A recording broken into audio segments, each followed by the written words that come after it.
Korona Müslüman mı? Sahiden bir virüs ne kadar kötü olabilir ki? Korona gökyüzünden inip yeryüzüne yargı mı dağıtıyor? Kötüleri ve zalimleri inlerine girmeye zorlayan, zararsız ve çaresiz inançsızları bir arayışa, bir sığınıcıya sığınmaya sevk edip teşvik eden, iman edip inananları kendi hiralarına çekilmeye zorlayan bir virüs ne kadar kötü olabilir ki? Ümmeti Muhammed'in helak olmaması için mazlumların göklere ulaşan şikayet ve dilekçelerinin, ahu figanlarının arşa varmasına engel olmak için göklerden gelerek insanoğlunun helak ile arasında adeta bir tampon görevi gören bir virüs ne kadar kötü olabilir ki? Allah yolunda olan Müslümanlara manevi şehadet kapılarını açıp onları bu pis, fani dünyadan kurtarıp yare, sevgiliye kavuşturan, zalimleri ve kafirleri öldürmek suretiyle dünyayı ve insanlığı onlardan kurtarıp temizleyen bir virüs ne kadar kötü olabilir ki?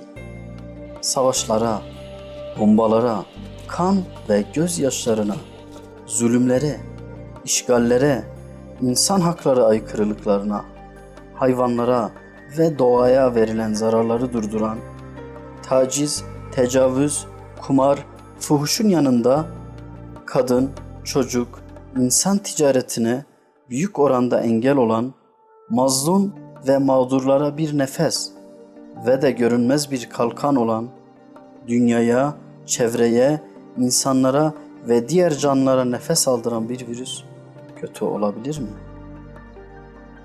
Dünyayı, tabiatı, havayı, suyu ve toprağı biz insanların sebebiyet verdiği kirlilik ve yıkımdan temizlemeye ve yeniden düzenleyip onarmaya başlayan bir virüs kötü olabilir mi?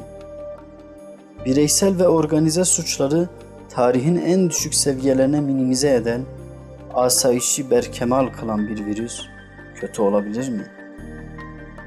Mal, makam, hırs, şehvet, madde ve varlık içinde boğulan, kendini, özünü, değerlerini, kimliğini yitiren ve yitirmeye yüz tutan bizleri titretip sarsan, elektroşok görevi gören bir virüstür korona.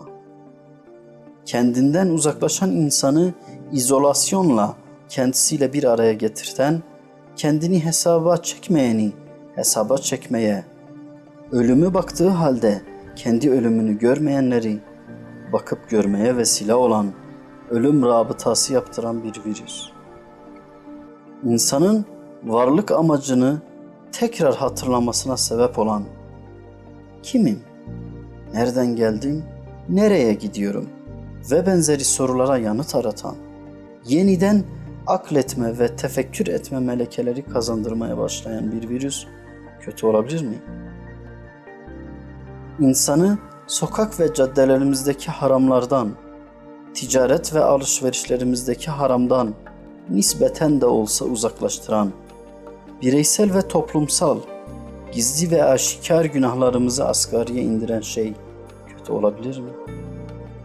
Maddeden manaya, bedenden ruha sevk edip, insanın hep dünyaya değil de ahirete, kendisine, ailesine zaman ayırmasını sağlayıp, kendiyle yabancılaşan bireyin kendi ile tanışıp kendisini tanımasına katkıda bulunan bir virüs.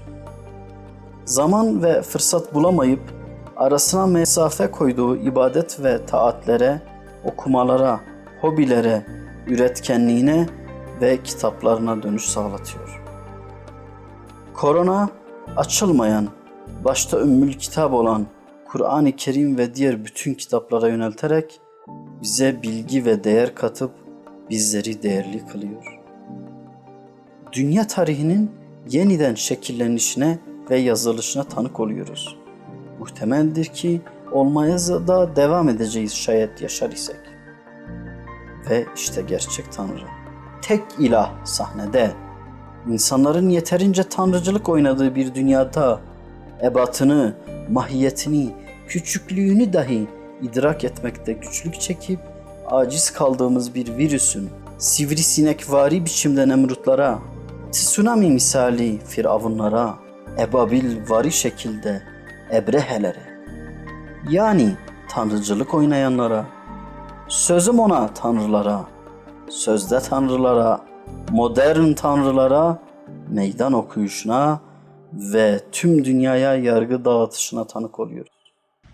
Silahlara, savaş uçaklarına, gemilerine, denizaltılarına, füze, kimyasal ve nükleer bombalarına, tüm fiziki ve psikolojik güçlerine ilahi bir meydan okuyuş ve güç gösterisidir bunlar.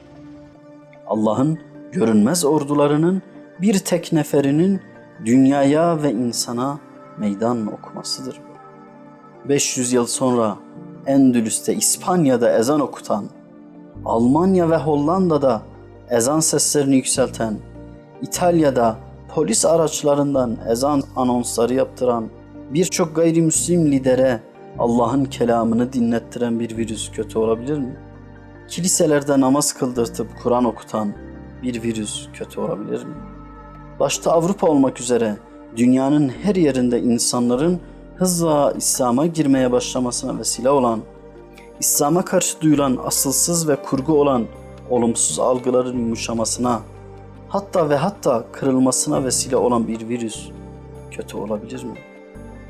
Ve evet, 1 milyar 600 milyon Müslümanın yapamadığı neredeyse her şeyi bu bir tek virüs yaptı.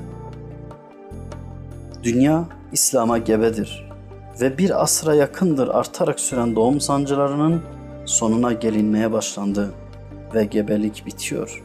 İslam'ın dünya hakimiyeti bize uzak gibi görünse de start almaya başladı. Sözüm Avrupa'ya. Evet, Avrupa. Siz İslam'a aslında düşündüğünüzden ve sandığınızdan çok daha yakınsınız.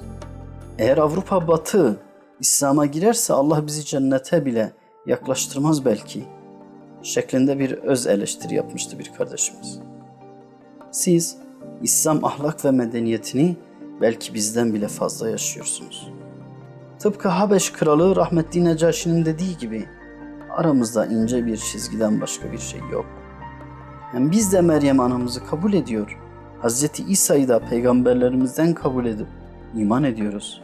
Siz neden Efendimiz'i sallallahu aleyhi ve sellem kabul etmeyesiniz ki? Musa aleyhisselamdan sonra İsa aleyhisselam geldiğine inanıyorsunuz da İsa aleyhisselamdan sonra Muhammed sallallahu aleyhi ve sellem geldiğine neden iman etmeyesiniz ki? Yok, biz şartları, emirleri yapamayız, ağır gelir diyorsanız bize bakın. Sanki biz mi çok yapıyoruz? Müslümanız diyoruz lakin İslam'ın farzlarını yerine getirmeyen, dinin gerektirdiği yaşam biçimi ve normlarına oldukça uzak ve yabancıyız. Hatta kanunlarımız bile maalesef hepsi sizin kanunlarınız. Yönetimimiz de tıpkı sizin gibi laik. O yüzden çok da yabancılık ve güçlük çekeceğinizi düşünmüyorum. Uymayıp yapmayacaksanız bile hiç yoksa iman edip inkar etmeyin. Bu tasvip edeceğimiz, tercih edeceğimiz bir durum ve inanç yapısı değilse de mevcut küfür halinden ve ebedi cehennemden kat be kat evladır. Özellikle Hristiyanlık ve Avrupa başta olmak üzere tüm diğer mensuplarını ve dünyayı İslam'a davet ediyorum. Mevlanaca deyişle velhasıl gelin. Ne olursanız olun yine gelin. İster Hristiyan, ister Yahudi, ister putperest, ister Hindu, ister Budist, ister komünist olun yine de gelin. Elhasıl hangi telden, hangi türden, hangi renkten, hangi ırktan, hangi dinden olursanız olun yine de gelin. Çünkü Allah vaadini gerçekleştirip nurunu tamamlayacaktır. Gönül ister ki siz de o nurlar arasında olun. Birisi demiş ki korona Müslümandır. Ben de diyorum ki neden olmasın?